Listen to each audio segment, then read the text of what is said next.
Que la paix, la bénédiction et la clairvoyance soient sur vous tous et toutes. Tu as voté Macron, espèce de petit con. T'as eu peur de Le Pen, t'as pas assez la haine. C'est joli, non? Donc on va en finir avec ces histoires de politique dont je pense que c'est la ligne de la pensée, et puis on va revenir à ce qui est essentiel, c'est-à-dire nous et l'information et comprendre le monde qui nous entoure, en tout cas de mon point de vue, sachant que le cœur de chacun est le centre de l'univers. Ça, c'est une clé importante, comme il y a des clés en musique. Le cœur de chacun et le regard de chacun et l'œil de chacun est le centre de l'univers. L'univers n'a pas d'autre centre que le cœur individuel.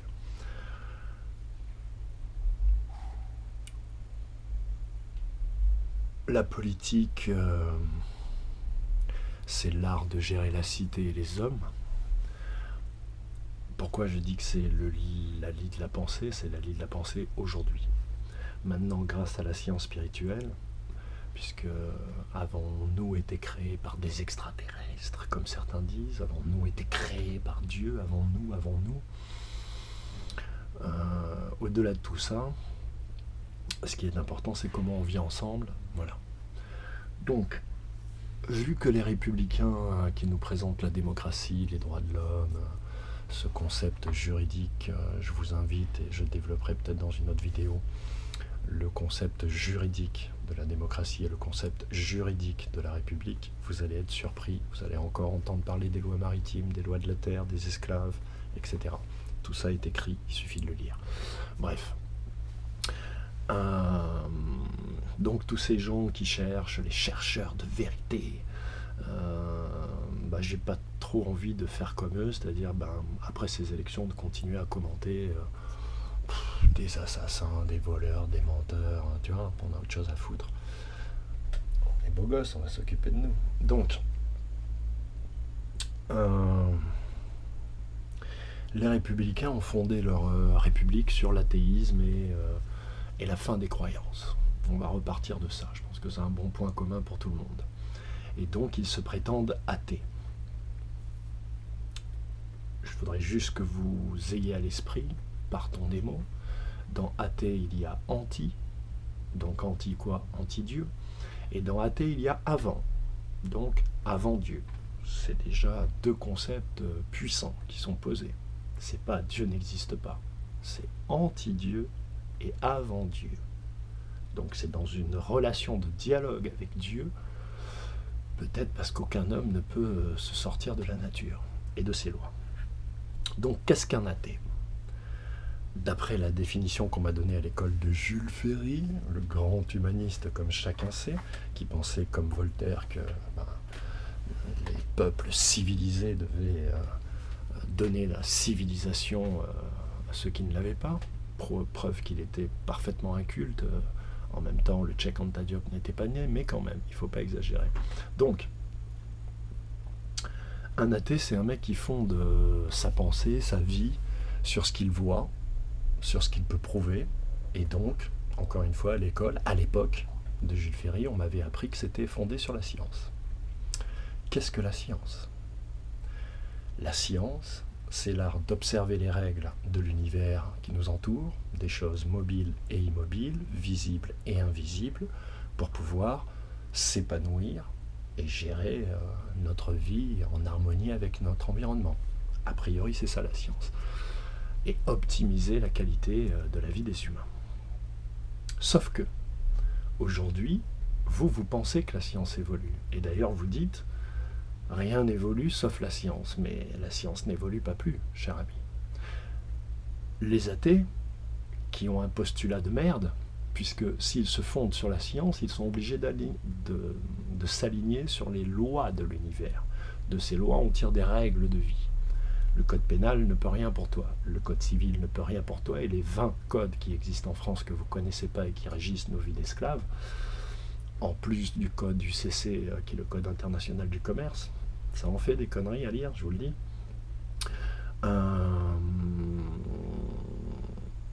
Si l'athéisme vraiment pratique la science, on en revient à Tesla, on en revient à tout ce que l'univers quantique et ce que moi j'appelle la physique spirituelle, c'est-à-dire la physique redevenue un, Newton et le quantique redevenu un, le macroscopique et le microscopique, si vous voulez, l'intérieur et l'extérieur, qui n'existent pas par voie de conséquence, mais ça c'est encore une autre résolution qu'il faut développer.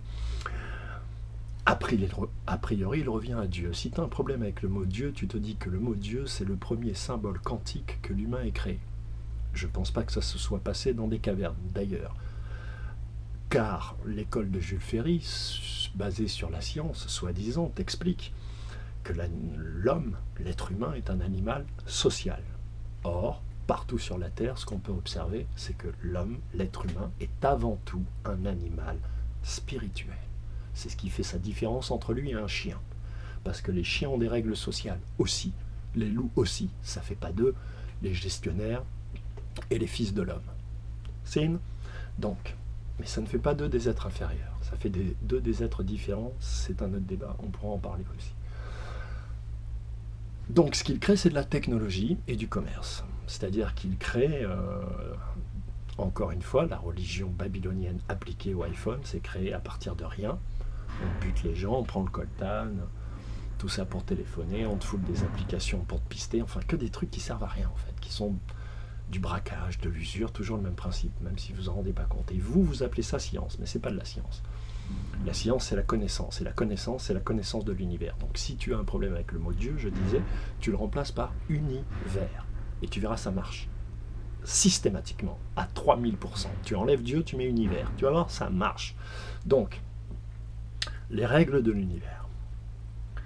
Par conséquent, un athée n'a aucune légitimité. Comment fait-il pour continuer à survivre? Il plante théorie sur théorie et il inculque ces théories, et toi tu les reçois petits, tes parents te les délivrent, tout le monde pense pareil, c'est génial.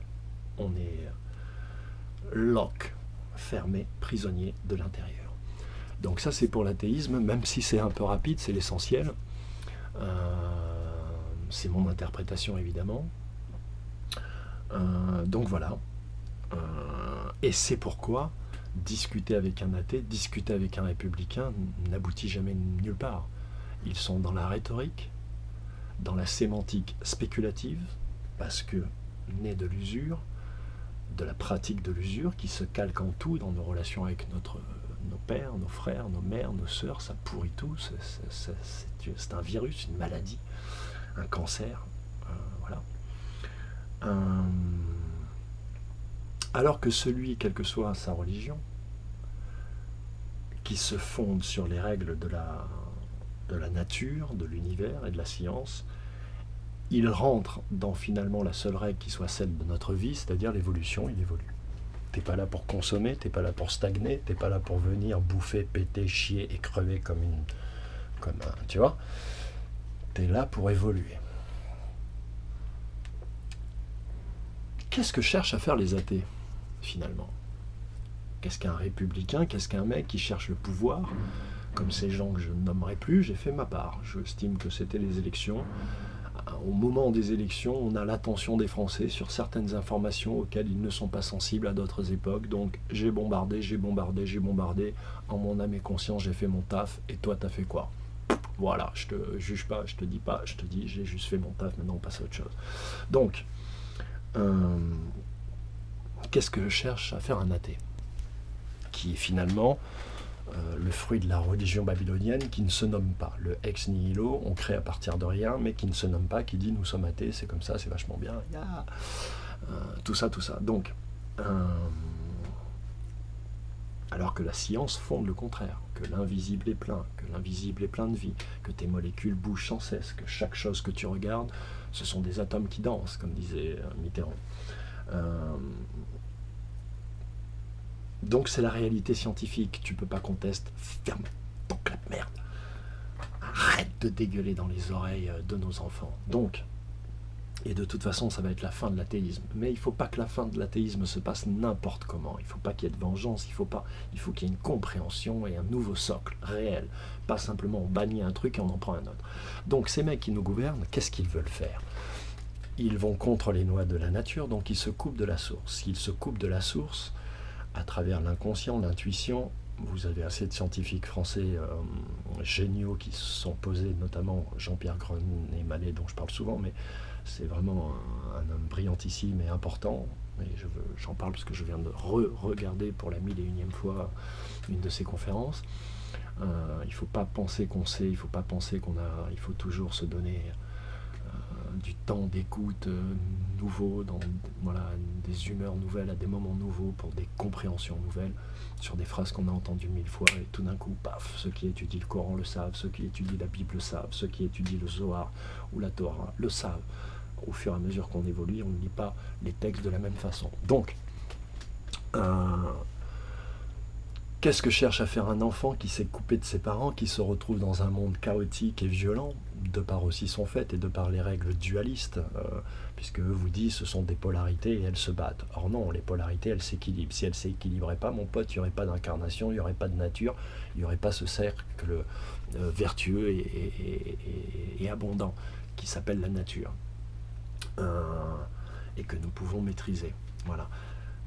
Les athées qui se revendiquent de Descartes disait la seule façon de vaincre la nature, c'est de lui obéir. Donc tu vois, si tu lis Descartes et que tu n'écoutes pas les athées, tu comprends que celui qui te parle de Descartes n'a pas lu Descartes, ne comprend pas Descartes. Il ne fait encore une fois que répéter ce qu'on lui a dit sans le vérifier. Mais avec ces répétages perpétuels, ces âmes et ces esprits sans ambition pour eux-mêmes, je parle du cœur, je ne parle pas du matériel, ni pour les autres, comment dirais-je, tourne en rond. Je ne sais plus ce que j'allais dire, mais ça me reviendra sûrement. Donc qu'est-ce que cherchent à faire ces athées qui ont le pouvoir? D'abord, ils cherchent à durer toujours, à ne pas mourir. Pourquoi cherchent-ils à durer toujours, à ne pas mourir? Parce qu'ils vont contre les lois de Dieu, donc toutes les lois de Dieu. Quelle est la loi la plus définitive? C'est celle de la mort. Donc ils ne veulent pas mourir, ils veulent l'immortalité. Mais ils voudraient l'immortalité sans évoluer et en gardant, excusez-moi l'expression, leur quéquette. Pour pouvoir profiter éternellement, voilà. Et donc, comme ils ont peur, en fait, ce sont des lâches qui ont peur de leur mort, parce qu'ils n'ont pas regardé les règles de l'univers, et quand tu les regardes pas, qu'est-ce qui se passe? Et c'est pour ça que les républicains et les athées vous vendent le doute contre l'incertitude. Je m'explique. Si tu as peur de la mort, en fait, qu'est-ce que tu souhaites? Tu souhaites savoir à quelle heure tu vas mourir, comment tu vas mourir, pourquoi tu vas mourir, et surtout que tu ne vas pas souffrir. Donc tu veux avoir des certitudes. Mais comme tu ne peux pas avoir des certitudes, d'abord parce que c'est pas possible, ça fonctionne pas comme ça dans l'univers. Les certitudes, tu ne peux les obtenir entre guillemets qu'à travers la foi. La foi est une certitude, c'est la seule qui puisse sauver l'homme et l'âme et l'esprit et le cœur. Mais c'est un autre débat. Donc tu fondes des certitudes. Mais comme ça ne fonctionne pas comme ça, que tu vas encore contre les lois et les règles de ton père et ta mère, l'univers, dont tu n'es que l'enfant, et donc ils ne te veulent pas de mal, a priori, l'univers, Dieu ne te veut pas de mal, c'est réellement ton père et ta mère, il ne faut pas l'oublier. Et bien pour une certitude, tu te crées 1 milliard de doutes. Et comme tu ne penses qu'à la mort, ta mort tu la portes ici, dans ton bide. Comme on ne peut pas vivre avec la mort ici, qu'est-ce que tu fais? Dès que tu croises quelqu'un, tu projettes ta mort sur lui, et en général, tu le projettes sur qui? Sur ce qu'on appelle les sorciers blancs. Ça, c'est un sorcier noir. Les républicains, les athées, tous ceux qui vont contre Dieu, qui sont coupés de la source, parce que c'est juste ça, c'est une histoire de coupure de la source et d'information, de circulation de l'information et de la régénération de l'information en soi, donc de la transformation, donc de l'évolution de l'être humain qui s'y met, et de tout être d'ailleurs, vivant, et radiant, et conscient, et vibrant, pour être précis. Donc, le sorcier blanc, lui, qui n'a pas peur de la mort, qui est dans l'instant présent, ni dans le passé, ni dans le futur, contrairement à celui qui a peur de la mort et qui sans cesse projette dans le futur, ou est mélancolique, on va dire, par rapport au passé, tous ces romantismes et romantiques géniards, voilà, dont Proust est le chef de file, à mon avis, mais bon, chacun, je crache pas sur sa littérature, elle est magnifique, mais ça ne me touche pas, ça ne me touche pas, déjà parce que les décors et ce qui se raconte, c'est pas ce que j'ai vécu, mon poteau, et puis voilà, ça m'intéresse pas, la Madeleine, tout ça, l'église de la Madeleine est magnifique. Donc, il ne m'apprend rien sur moi, Marcel. Il n'y a que Marcel qui m'apprenne sur Marcel. Donc, Comme le sorcier blanc pratique l'incertitude, le champ de sa conscience est ouvert. Et comme celui qui pratique le doute crée des frontières et des barricades pour se barricader, se protéger,